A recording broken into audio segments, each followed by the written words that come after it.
Good evening, everyone. It is an honor for me to be here tonight with all of you. Thank you, Father John, for a very appealing introduction of me. It was so good, it was so good that I almost forgot that you were introducing me. How much do I have to pay you? Oh, it's free? Oh, it is free. I will make sure to have a copy of that introduction.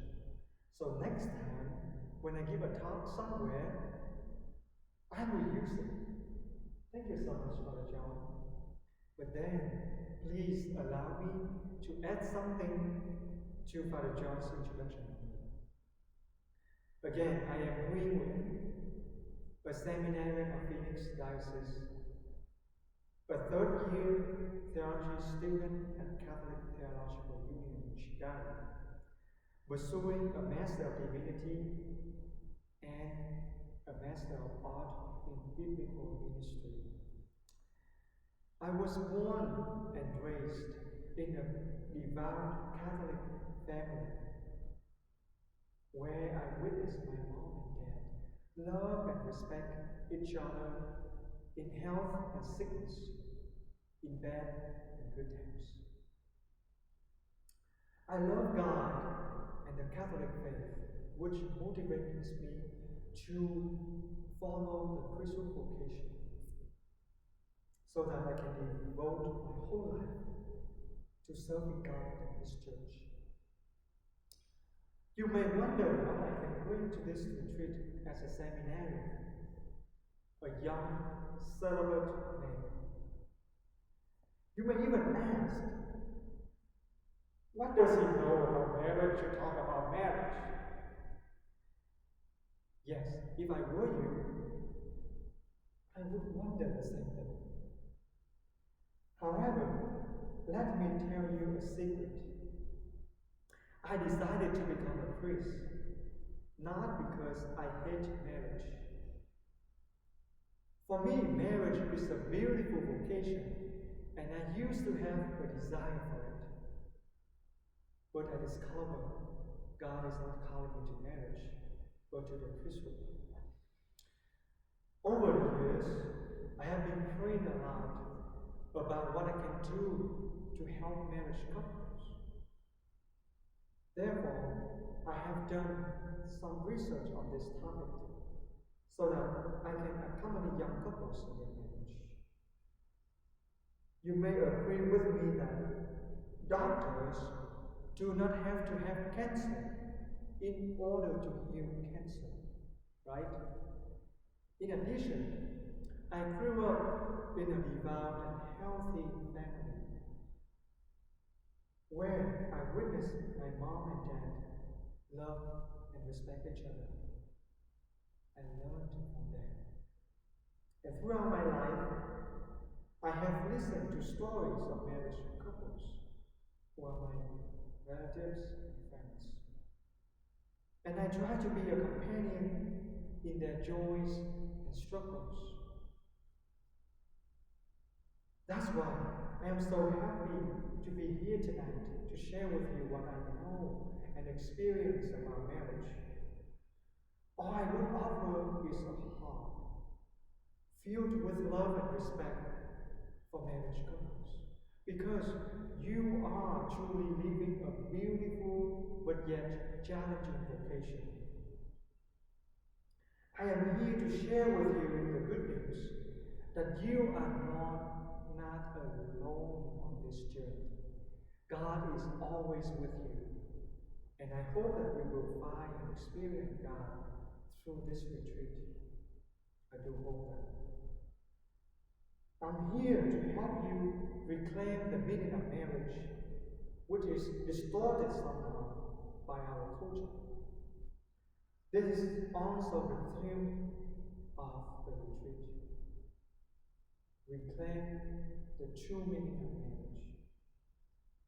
Research shows that the marriage rate in the US has declined significantly over the years.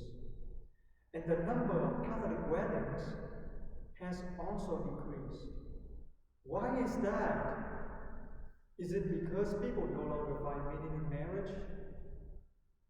In fact, you cannot be committed to someone or something unless you find meaning in it.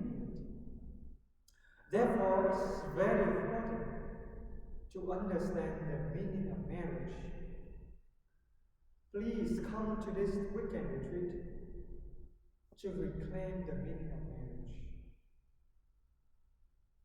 When you agree to marry someone, you do hope to stay with that person for a long time, right? If not for the rest of your life. In order to do that, you need to make some investments. And this retreat can be one of them. Tonight is the first talk. And those who are here tonight, at this room, in this room, have your first investment down. Congratulations! Then, one investment for a long-term plan is never enough. Not enough. Come back here tomorrow at 9 a.m. for another session on chastity within marriage. It sounds like an interesting topic, doesn't it? And come back here again for another session on challenges in marriage and how to deal with them. Another important topic, right? I also have a very special talk on Sunday at 9 a.m. here about the Holy Family, the best model for marriage. If you want to have a healthy and holy family, you may not want to miss that talk. Please make up your mind now for the good of your future. You do it or you lose it. Only two options. Listen up, brothers and sisters. Food and drinks will be provided for free. There is also no fee to come to this retreat. Everything is free. All you have to do is to show up and participate. What a deal! There was a couple I know who got into a big conflict with one another. And they were thinking of getting a divorce. Luckily, on that same weekend, their parish organized a weekend retreat for marriage couples, just like this. Of course, I wasn't the speaker. But then I suggested them to come to the retreat, and they did. And after listening to the talk about how to deal with conflicts in their marriage, they decided to give each other another chance to work it out. And now they are still together. I pray that this retreat will be helpful for all of you. And now, let us jump right in to the topic tonight. What is marriage? Marriage is the covenant of life and love. I repeat, marriage is a covenant of life and love. First of all, marriage is a covenant, not a contract. Not a contract. What is the difference? A contract is just an agreement between the two people. And you can break it anytime. It's just a piece of paper. You can just tear it down and it's done. But marriage is a covenant because a covenant is a perpetual promise. Something permanent. You seal a covenant while you only sign a contract. And the signing of matrimony makes this seal between married couples. What God has united, man must not separate. At the wedding mass, couples express their freedom to marry one another and promise to give themselves to each other and to accept one another for the rest of their lives, in good and bad times, in health and sickness. In other words, they seal a covenant of life and love with one another. It's a covenant, remember that. Why marriage is a covenant of life? It may be obvious that marriage is a covenant of life because marriage couples are called to generate new lives, to have children, according to God's commandments. Be fertile and multiply. However, there is much more than that. Marriage is not only about having children. God created us male and female in His image, and He said, "A man shall leave his father and mother and be joined to his wife, and the two shall become one flesh." The two shall become one flesh. After marriage, couples will become one flesh, a united being. It means that marriage gives new life to their relationship. New life to their relationship. As one flesh, they share life with one another. They cannot live without one another. And they will feel and experience the joy as well as the pain of their spouse. As one flesh, whatever the husband thinks or says or does will have an impact on the wife. St. Paul also reminds us that husbands should love their wives as their own bodies, because no one hates his own flesh, but rather nourishes it and cherishes it. Marriage couples are called to do their very best to nourish their one flesh. I want to focus now on the phrase, to become one flesh. Notice, we do not say, to be one flesh, though it may mean the same thing. Marriage couples are not automatically one after the sacrament of matrimony. The word become somehow focuses and emphasizes on the working process of unity in marriage. Becoming one takes time, and it is an ongoing process. You never stop working to become one flesh. It is not an easy task. There are disagreements, conflicts, disappointments in marriage. How many fights do you have in your marriage? How many fights so far do you have? A lot, right? Uncountable. A lot of fights, right? What can you do to preserve, to protect this one flesh? Well, you can never protect this oneness without relying on Christ, who joins you together, who makes you become one, and gives new life to your relationship. Make Christ the center of your life, of your marriage. Especially, create a habit of family prayer. Pray for one another and pray in your family.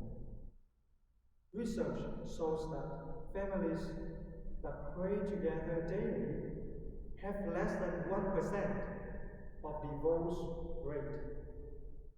Family that prays together stays together. You know, my mom and my dad somehow have somehow very opposite. Um, my mom is very talkative and my dad is very quiet. Um, my mom is very neat and clean, and my dad somehow very messy. But then, after living with one another for many years, they learn how to balance their personality so that to become one.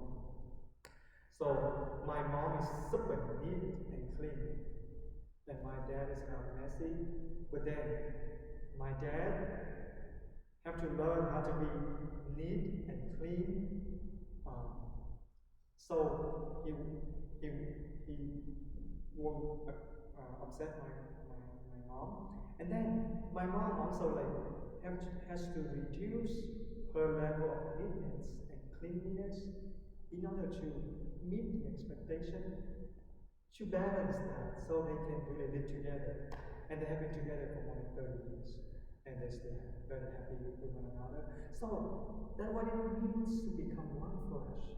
You accept one another, you try to work things out so that you can really become one, really become united. And it's not easy. It takes a lot of work, right? And it takes like your whole life to really do that. And so, I would encourage you, to believe that it's challenging, but with God, all things are possible. I pray that you will build your family upon prayers so that your marriage will truly become a covenant of life. Make Christ become the center of your marriage, of your life. And always remember that you are one flesh in God. Lastly, why marriage is a covenant of love? Because it is built upon God's love. Because we are all created by love and for love. What is love? Love is not about feelings. I repeat, love is not about feelings. Because feelings come and go, not permanent. If you love your spouse because he or she makes you feel good, what if one day your spouse no longer makes you feel good? Will you leave your spouse? If you do that, you actually loving yourself and not your spouse. Marriage couple promise to love and honor each other at all times for the rest of their lives. And it is only possible when they are convinced that love means willing the good for others. Love means willing the good for others. As a result, love without sacrifice is not true love. There is no greater love than to lay down one's life for one's friend, as Jesus loves us on the cross. There is a marriage couple who loves each other very dearly. The husband grows a lot of cucumbers in their backyard, and the wife uses the cucumbers to make pickles. The husband always tries to find the best seeds to grow better cucumbers every year. Likewise, the wife always tries to find the best recipe to make better pickles every time. Then, when the husband passes away, died, people feel very sorry for the wife because she has no one to grow cucumbers for her to make pickles, and that's very sad. Surprisingly, she said to everybody, I don't like to make pickles. I did it because my husband likes to grow cucumbers. And everyone was surprised about what she said, except her youngest son, because he knows that his father did not like to grow cucumbers either. He did it because he thought that his wife liked to make pickles. That's what love with sacrifice means. Will you sacrifice for your spouse like that? I invite you to love each other as Christ loves us. Keep your eyes fixed on Christ and draw strength from your devotion to the Eucharist, in which you truly experience Christ's sacrificial love for us. I am sure Christ will help you to love each other until the end if you rely on Him, if you make Him the center of your life. I pray that you will find true meaning in your marriage, a covenant of life and love. And may God be with you always. After my talk, I will have a 15-minute break so that you will have time to do whatever you need to do. Food and drinks can be found at the corner over there. And then we will have adoration in our church at 8 p.m. Confession is available during adoration. And after that, you can go home. But then, come back tomorrow and Sunday for others topics. And so I want to give you some questions to reflect on during adoration. And handout will be provided for all of you in the back of the church. The first question: how have you and your spouse done? No, what have you and your spouse done to become one flesh? How have you lived your marriage as a covenant of life and love? What can you change to make it better? And how do you ask God to help you in your work to become one flesh? Thank you so much for your attention, and I hope you have a good time of prayer with the Lord. Amen.